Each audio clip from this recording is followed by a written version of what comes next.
to the Lichtenstein Sandler podcast series. I'm Kevin Iredell, Chief Marketing Officer at Lichtenstein Sandler. Before we begin, please take a moment to subscribe to our podcast series at lowenstein.com/podcast, or find us on iTunes, Spotify, Pandora, Google Podcasts, and SoundCloud. Now let's take a listen. Welcome to today's episode.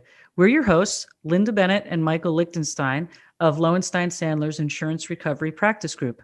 In today's episode, we're going to be talking about a really important issue, which is the role that insurance brokers play in the policy placement process, as well as the claim dispute process.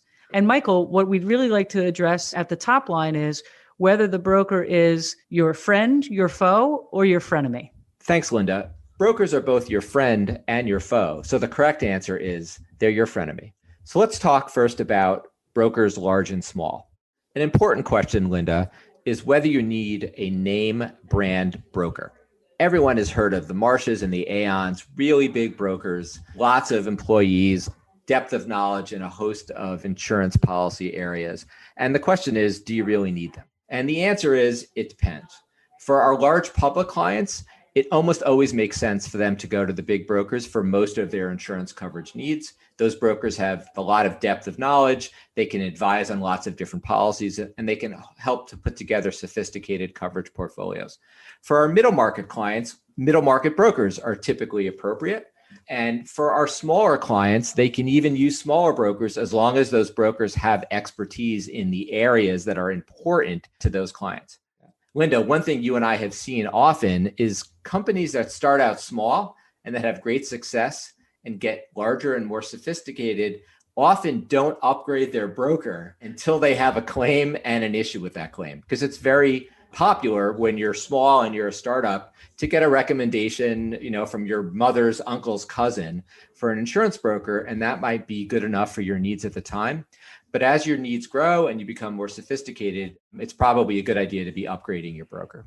Michael, I couldn't agree more. And one of the things that I've seen over and over is clients are looking at their purchase of insurance as a pure procurement function and not really focusing enough on having a broker who truly understands the risks that this company is facing.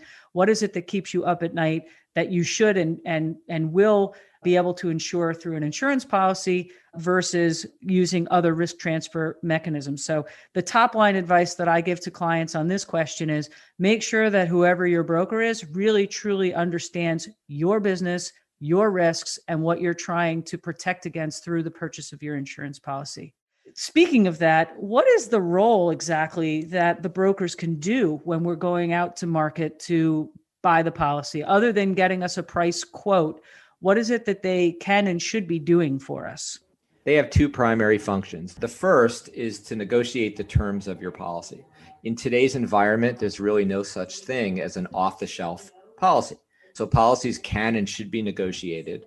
And as you mentioned in the first topic, it's really important for the broker to understand the risks that keep their client up at night so that they know which areas in the policy that they should be focused on when they're actually negotiating about language.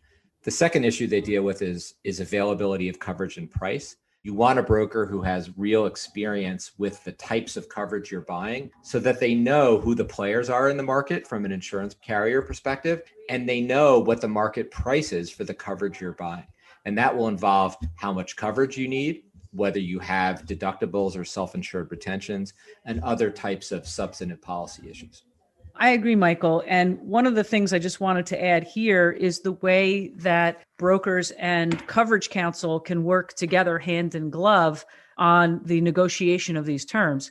What we find for some of our clients is the broker will give that off the shelf or the just pass along the offering that has come from the insurer. And in fact, a lot of these policy terms can be negotiated further if you ask. And so one of the value adds that we bring to our clients is we work closely with the broker, come up with a list of the modifications that need to be made. The broker takes that back to the insurer, and we have a productive discussion that typically results in a stronger and better policy form for the price that's offered. So that's great. Before you go, Lynda, let me add something here. And this is where the frenemy part really comes in.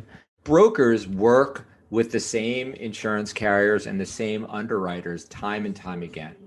They'll make you feel like you're their most important client, but they have hundreds of clients and they're oftentimes working with the very same insurance carrier representatives. And it puts them in a bind because on the one hand, they want to get you the best language and the best deal that they can.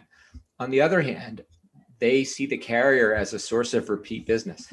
So the harder they fight for you, the more difficult their fight might be on behalf of another carrier. So again, when you were mentioning about working hand in glove, policyholder lawyers don't have that conflict. We have only one client. It's our client, the policyholder. So working with the broker, we actually can give the broker cover. So the broker can say, yeah, I really need this policy language changed. It's not coming from me. It's coming from Lynda and Michael. You know how they are. And that actually will help the broker do her job and get you the best language that can be obtained in the marketplace. Exactly right, Michael. But now let's flip over to the claim side. And how does the broker fit in the context of a claim dispute, or you're evaluating the terms and conditions of the policy? What happens to privilege? Can I send everything and anything that I get from my outside lawyers to the broker and have them weigh in? The answer, of course, is no. You can't do that. The broker does have a role to play in the claim process, especially a good broker who has a lot of knowledge in a particular insurance coverage space. But what they aren't, they're not your lawyer. They're not part of your litigation team. And if you've hired outside coverage counsel or you're a lawyer inside of the policyholder, there are certain things you simply can't share with the broker because you don't enjoy an attorney-client privilege, you don't enjoy a work product doctrine privilege. And if you actually end up in litigation with a carrier, all of your communications with your broker are discoverable. That's not what you want. In litigation, you don't want to give the carrier the roadmap to your legal theory on the claim. So it's not that you have to cut them out completely. You have to be judicious about what you share with your broker and what you don't. Totally agree. And I'll just share one of our best practices, which is when we're evaluating a claim, the potential coverage for a claim, and we're sharing that information with our client, we routinely mark any and all of those communications as privileged and confidential and explicitly flag that cannot and should not be shared with your broker because you do want to preserve the privilege. This is another frenemy area for the broker because, as we know, brokers go back to the same insurance carrier claim handlers all the time.